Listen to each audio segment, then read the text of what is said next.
Hola a todos, hoy vengo a hacer un vídeo voy a hablar del tejido adiposo, pero quiero ir un poco más allá.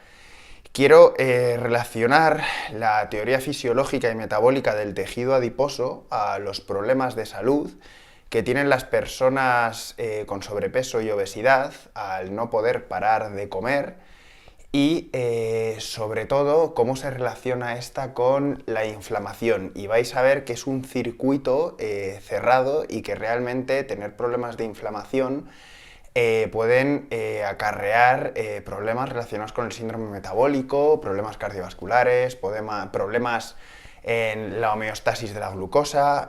Bueno, esto se relacionaría directamente con la diabetes, pero bueno, problemas bastante serios.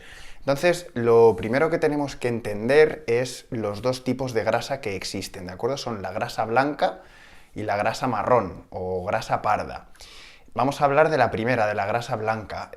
Bueno, se denomina grasa blanca, pero también puede tener un color amarillento si en nuestra alimentación incluimos mucha alimentación rica en carotenos, ¿de acuerdo?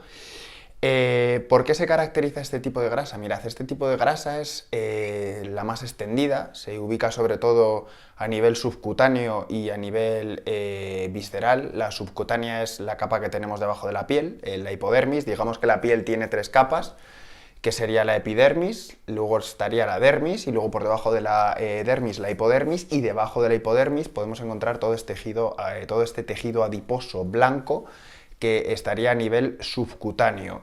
Cuando hablamos de tejido adiposo blanco, es una célula, un adipocito, ¿de acuerdo?, que acumula triglicéridos, es un gran almacén energético. Metabólicamente es muy activo porque se encarga de segregar, una célula endocrina que segrega sustancias inflamatorias a la sangre, como la IL-6, por ejemplo, la citoquina IL-6, la leptina, que es es una hormona, ¿de acuerdo?, que es la hormona de la saciedad, que conecta con el hipotálamo. Luego hablaremos de ella porque juega un rol muy importante. Pero también molecularmente su estructura es similar a las citoquinas inflamatorias. Luego entenderéis el porqué. Pero ¿qué es lo más característico de este tipo de grasa? Son grasas, se llama también grasa unilocular, es decir, tiene una gota de grasa. Para que lo entendáis, esta gota de grasa es muy pobre en mitocondrias, ¿de acuerdo?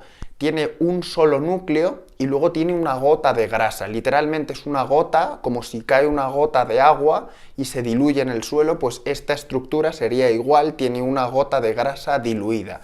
Y ahora vamos a ver lo importante que es el tamaño de esta gota de grasa, porque en función del tamaño de esta gota podemos estar hablando de un tejido adiposo patológico o no. Si por ejemplo nuestros adipocitos están hipertrofiados, es por el tamaño de esta gota de grasa, ¿de acuerdo? Si esta gota de grasa es muy grande, estaríamos hablando de una obesidad hipertrófica, es decir, en la que los adipocitos están hipertrofiados. Pero es que aparte, si esta gota de grasa tiene un tamaño aumentado, su actividad endocrina, su actividad metabólica estaría también alterada. Segregaría más sustancias, más citoquina IL-6, segregaría más leptina. Por lo tanto, ya empezamos a entender el problema de tener unos adipocitos hipertrofiados provocados por la obesidad, ¿de acuerdo? Este es el primer tipo de grasa. Y el segundo tipo de grasa, el segundo tipo de tejido adiposo, que por cierto, si no lo sabíais, el tejido adiposo es un tipo de tejido conjuntivo, ¿vale? No mucha gente lo nombra, pero bueno, aquí en Instagram no se habla, pero creo que es un dato curioso.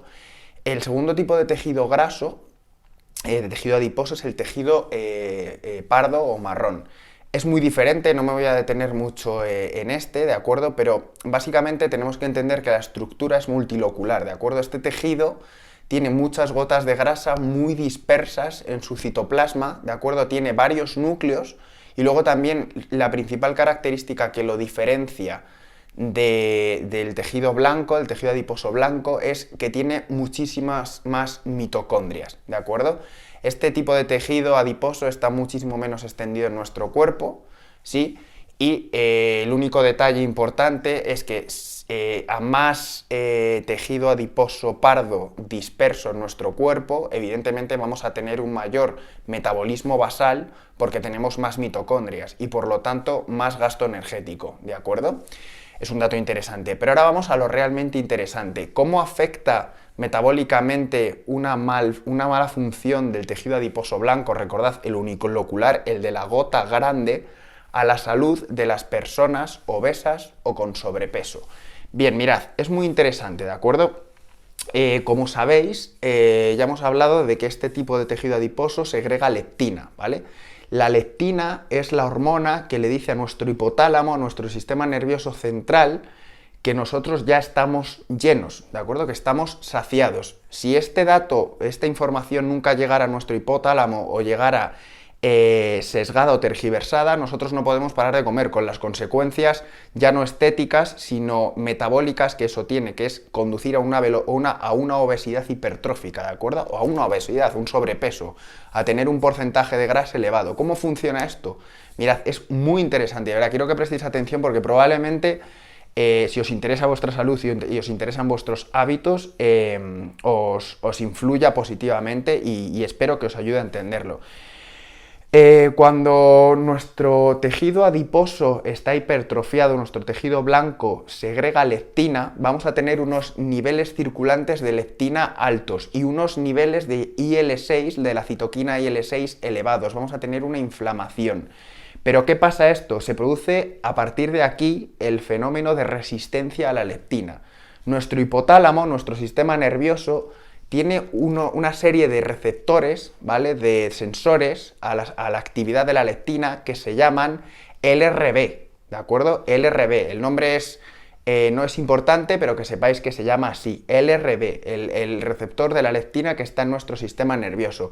Entonces, esos receptores, si son limitados, son los que permiten a la leptina engancharse y que nuestras neuronas empiecen a procesar información de que, oye, que ya estamos saciados. Entonces la leptina se fija a ese receptor LRB y esa conexión, esa información se produce y ya nuestro hipotálamo nos dice, para de comer, ¿de acuerdo? ¿Qué pasa con esto? ¿De acuerdo? ¿Qué pasa si hay una IL-6 alta circulante? Mirad, nuestro cuerpo nos protege de estas sustancias inflamatorias a través de otra molécula que se llama el SOC3, que compite con la leptina para fijarse al receptor LRB. Entonces, ¿qué pasa aquí?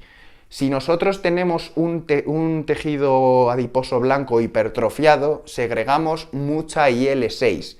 Bien, y en consecuencia, por retroalimentación positiva, liberamos mucho o muchas moléculas de SOC3, ¿de acuerdo? Entonces, a más IL-6, más SOC3. Ya hemos dicho que este SOC3 se fija también a los receptores de leptina. ¿Qué pasa si este SOC3 se va fijando a los receptores de leptina? Que la leptina no tiene donde fijarse, la leptina circula por la sangre y bueno, pues ahí está. ¿Vale? Entonces, si esta leptina va circulando por la sangre pero no llega al hipotálamo, nosotros no paramos de comer, no nos saciamos. Y si no nos saciamos, pues nos ponemos gorditos, somos obesos, ¿vale? Y a partir de aquí ya sabemos los problemas que derivan vasculares, que derivan metabólicos, nos conduce a hipertensión, nos conduce a una dislipidemia, triglicéridos altos, accidentes cardiovasculares. Entonces quiero que sepáis que este proceso metabólico, que es mucho más complejo de lo que yo estoy explicando aquí, ¿de acuerdo? En resumen es esto, es el que realmente nos está conduciendo a una situación patológica. Y ahora bien, ¿cómo podemos desinflamarnos o cómo podemos combatir esto? Pues mirad, mucha gente dice que el ayuno intermitente no sirve o que el ayuno es irrelevante o que, bueno, las calorías, la discusión de siempre, pero mirad, a ver, es que para hacer este vídeo me estoy informando mucho, entonces es curioso, ¿no? Mirad, la gota de grasa que existe en el tejido blanco, en el tejido adiposo unilocular, disminuye su tamaño aumentando las horas de ayuno. Y ya hemos dicho que si esta gota de grasa es pequeña, ¿sí?, su actividad metabólica se corrige. Es decir, no es que se corrige, sino que se ajusta, ¿de acuerdo? Segrega menos IL-6, menos SOC3 y la leptina que produce se puede fijar a los receptores LRB del hipotálamo bien y no, esos receptores no están ocupados por el SOC3. ¿Sí? Entonces, si la leptina tiene donde engancharse, nosotros paramos de comer. Y si con el ayuno, una herramienta sencilla, ayuno intermitente, podemos bajar esos niveles de inflamación, y no esos niveles de inflamación directamente, pero si bajamos el tamaño de la gota de grasa, bajamos nuestros niveles de inflamación. Bien, entonces el ayuno funciona, el ayuno está ahí, es una herramienta muy interesante. Y luego ya pues tenemos las típicas herramientas de ejercicio, actividad física, entrenamiento de fuerza, bueno, lo de siempre. Espero que os haya gustado el vídeo, es un vídeo interesante, este mecanismo es mucho más complejo. Yo de verdad solo quiero transmitir información para que mejoréis vuestra salud, yo no pretendo cambiar o aumentar mi reputación o simplemente alimentar mi ego, simplemente quiero ayudaros desde la fisiología y desde la biología. Bien, así que nada, espero que os haya gustado el vídeo, compartidlo, dadle like y dadle mucho amor, que yo creo que merece la pena y bueno, pues adelante con ello.